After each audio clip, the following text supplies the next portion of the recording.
Today's sermon continues the theme of seeking the King, and the focus is on Mary and Joseph.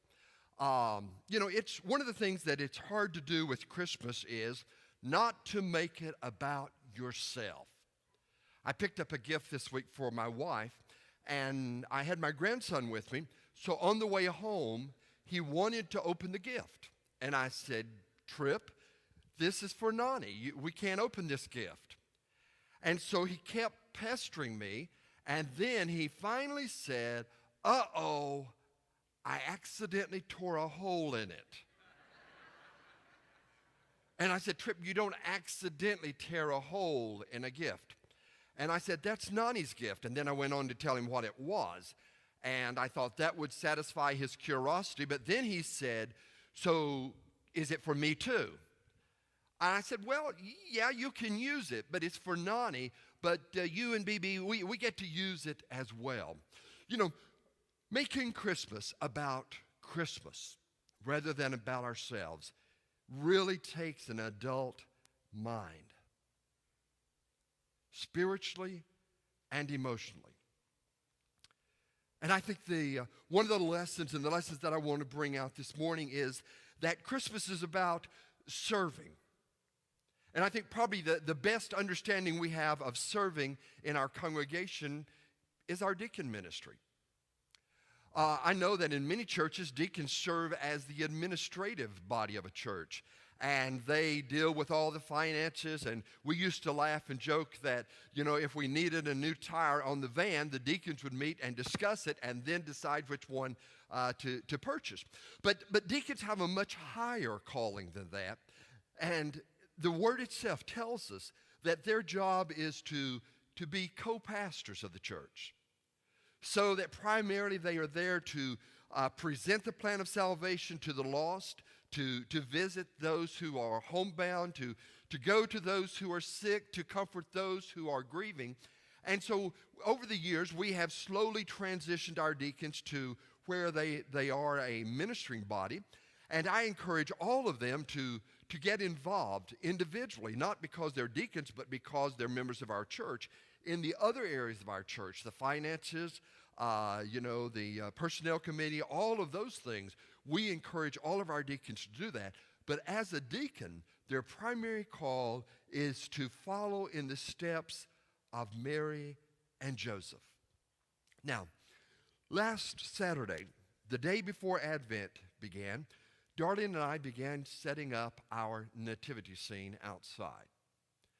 All the pieces are stored in the attic, so we go up and we get down the pieces one by one, and everything is outside except for Mary. Somehow, the Virgin Mary has mysteriously escaped from our attic. And how can you have a nativity scene without Mary? So we stood outside for a while thinking, and I said, honey, I've looked everywhere. She's not there. So I went back in and, went back to the attic and for one final look. And our attic is 2 stories high. It's just 2 stories of open air. I looked up, and there on a makeshift platform was the Virgin Mary. And I'm thinking, what in the world?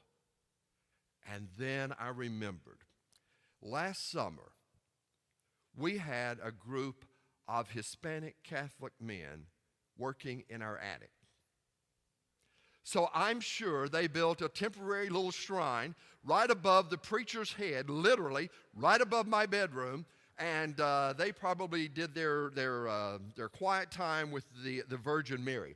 Now, I don't necessarily think we should put Mary on a pedestal, but I do think that she and Joseph have a whole lot to tell us about family dynamics at Christmas. They can talk to us about how to handle the pressures of Christmas, the emotions of Christmas, and not to forget the purpose of Christmas. I have 3 points today, and they're all word associations. And what I want you to do is to circle the word that best fits you as we talk about the Christmas season. chaos or peace? When Christmas comes around, is it a time of chaos at your house, or is it a time for everybody to just slow down and enjoy what it's all about? Verse 26 of our scripture reading from Luke 1. In the 6th month, God sent the angel Gabriel to Nazareth, a town in Galilee, to a virgin pledged to be married to a man named Joseph, a descendant of David. The virgin's name was Mary. The angel went to her and said, "Greetings, you who are highly favored. The Lord is with you." Mary was greatly troubled at his words and wondered what kind of greeting this might be. Now, these verses of Scripture stand out sort of like a sore thumb because they have two opposing dynamics or ideas. There is the one side of the highly favored, and the other issue is the greatly troubled. When your boss looks at you and says, "You have done a wonderful job," do you immediately stop and say, "Uh-oh, what's going to follow?" Because that's sort of what Mary did. She was greatly troubled when the angel said to her, "You are highly favored." And you know what the problem is? The problem is perspective. It's the point of view that we take on any given situation. When God looked at the situation, he saw Mary as she was.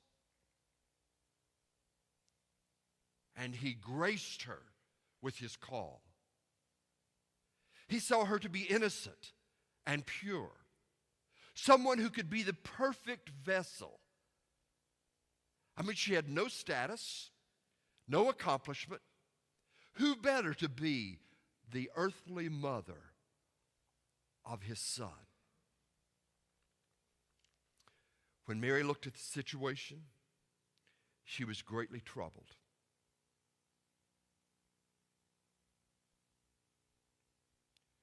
She began to fear what might happen to her, what people might say, what her own father might do. Now, first point, if in this second week of Advent you are still experiencing chaos rather than peace, there's something you can do about it. But I'm convinced that some people just like chaos.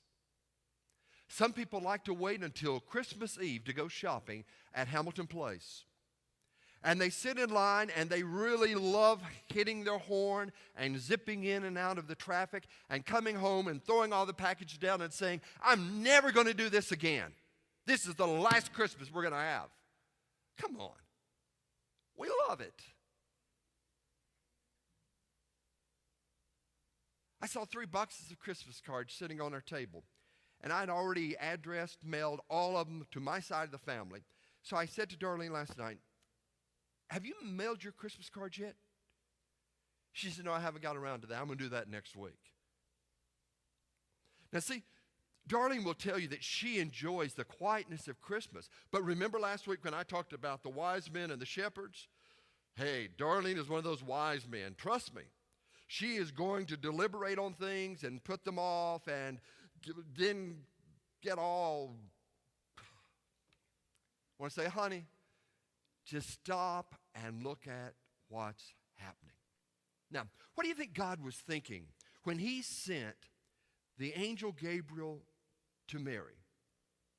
I think he was thinking, here's a woman that can really do a tremendous job as my servant. Here is a woman that can set the example for the world.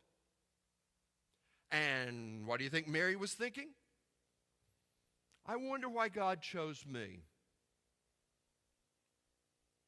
Janie is so much better qualified.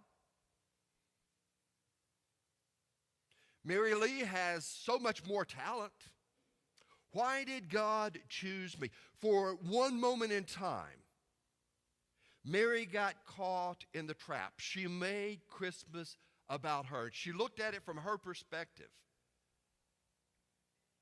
And you know, man, if I looked at preaching from my perspective, do you really think that I would stand in the pulpit after the likes of Billy Graham and Adrian Rogers and other giants from the pulpit? There was no way.